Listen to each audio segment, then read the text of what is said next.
नमस्कार दोस्तों, पहल माइलस्टोन जो हमारा न्यूज़ चैनल यूट्यूब का, उसके लिए हमारे साथ इस समय जुड़े हैं जीएस परिहार जी, जो कि हमारे पत्रकार भी हैं। हम जानना चाहेंगे जिस तरीके का माहौल इस समय देश भर में हो रखा है, उस पे उनके क्या विचार हैं, क्या कारण हैं और किसको इसके लिए आप दोषी मानते हैं। परिहार जी, स्वागत है आपका। थोड़ा प्रकाश डालें, आखिर क्या कारण है कि इस तरीके का माहौल क्रिएट हो चुका है, जगह जगह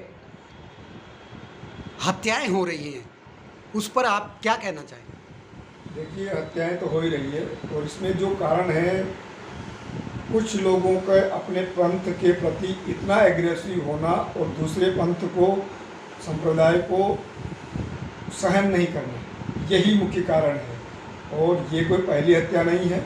ये हत्याओं का सिलसिला आज से ठीक 1400 साल पहले अरब के उस कबीले ने शुरू किया था, जो अपने मतावलंबियों को बढ़ाने के लिए उन्होंने किया था।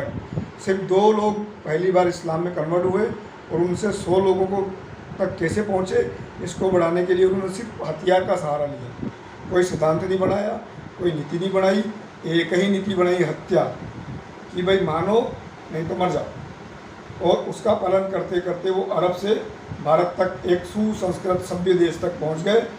और हम लोगों ने कभी माइंड नहीं किया इसको, कभी सोचा नहीं कि ऐसा क्यों हो रहा है। लेकिन अब ये आपके और हमारे सामने होता हुआ दिख रहा है। जैसा कि आप जानते हैं कि कन्हैयालाल टेलर जी उदयपुर में हैं। सिर्फ एक पोस्ट शेयर करने पे उनके नादान बच्चे द्वारा उन्होंने प्रशासन को जाके बता दिया। उसके बाद उनकी हत्या हुई। हत्या का वीडियो 10 दिन पहले बनाया गया, हत्या करते हुए वीडियो बनाया गया और हत्या के बाद भी वीडियो बनाया गया। तो ये बहुत कुत्सित मानसिकता है जो किसी को सहन नहीं करना चाहती अपने सामने। और उसका दूसरा उदाहरण अमरावती जिला महाराष्ट्र में, वहाँ भी एक पेशे से केमिस्ट जो थे, उनको रात को 10 बजे जाके अपने मेडिकल पे गला काट के, ठीक इसी तरीके से जैसा उदयपुर में हुआ, उनका भी गला रेत दिया गया। ये धर्मांध कार्य है।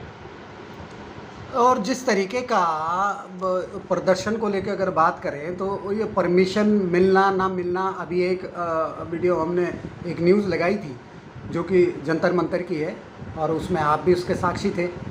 उसके पीछे आप कुछ कहेंगे कि क्या कारण है कि उनको परमिशन के नाम पर रोका जा रहा है और केवल एक धर्म के लोगों को इस तरीके का कुछ दिख रहा है कि उनको रोका जा रहा है। वो कोई कैंडल मार्च भी करना चाह रहा है तो वो भी नहीं करने दे रहे हैं, ऐसा क्यों?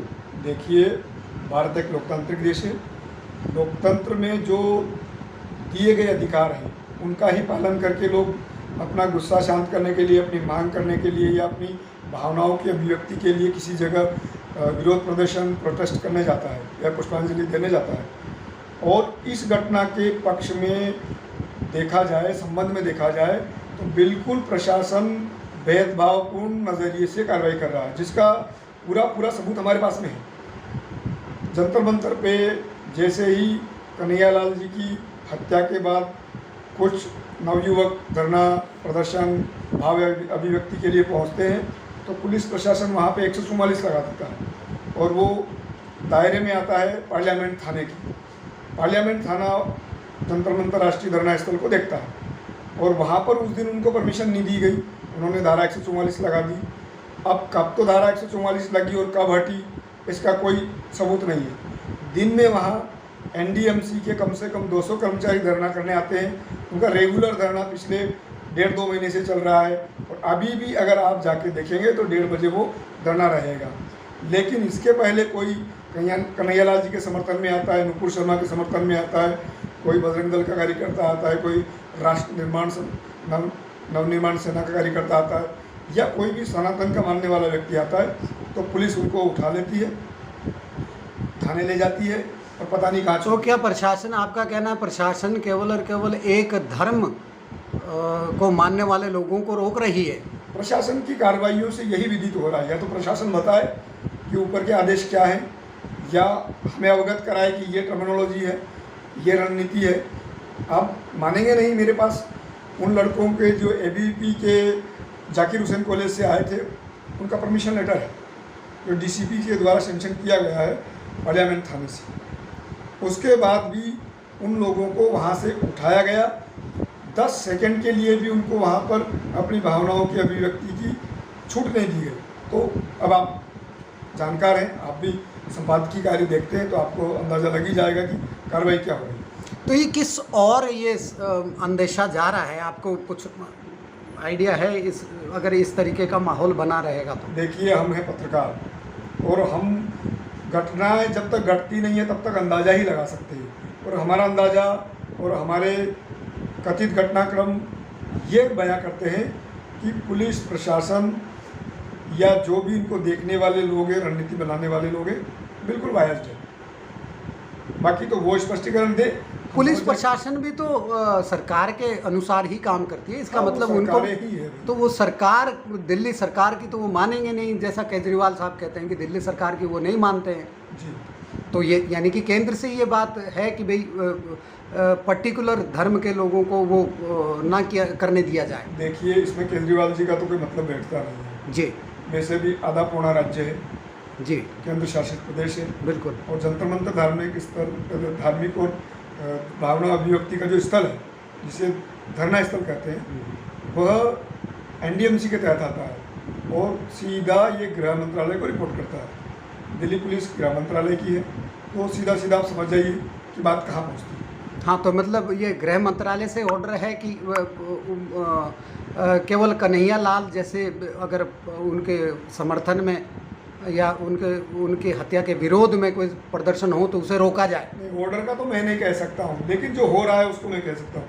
हो सकता है ऑर्डर भी हो उनके पास, पुलिस प्रशासन को वर्बली कहा गया हो कि भैया जो कन्हैया लाल के समर्थन में आए उनको प्रदर्शन के लिए रुकने नहीं देना है, बाकी लोग अपना काम प्रदर्शन धरना करते जाए। कल भी वहाँ निहंगों का एक धरना हुआ जो अनेक राज्यों से आए थे, तो भाई वो कैसे हुआ? वहाँ दिल्ली के जाने माने प्रिंट के पत्रकार बैठते हैं, जिनमें हम भी हैं, और इलेक्ट्रॉनिक मीडिया तो वहाँ बैठता ही है, वो सब देखता ही है। कुछ धरने हो रहे हैं, कुछ धरने नहीं हो रहे। या तो ये भेदभावपूर्ण जो रवैया है सरकार का, प्रशासन का, इसके पीछे का क्या कारण आंकते हैं? कारण तो अंदाज़ा लगाइए आप, या पुलिस प्रशासन से संपर्क करने पर पता चला कि आपने जानने की कोशिश नहीं की? हाँ, हमने तो जानने की क्या कोशिश करी, हम तो प्रक्रिया जानते हैं कि परमिशन लेटर होने के बाद धरना होता ही है, और परमिशन लेटर होने के बाद धरना नहीं होना यानी कुछ दाल में काला है, पूरी दाल ही काला। चलिए परिहार जी, बहुत बहुत धन्यवाद। ये थे जीएस परिहार जी हमारे साथ। आगे आपसे मिलते रहेंगे इसी तरह के वीडियोज़ और न्यूज़ के साथ।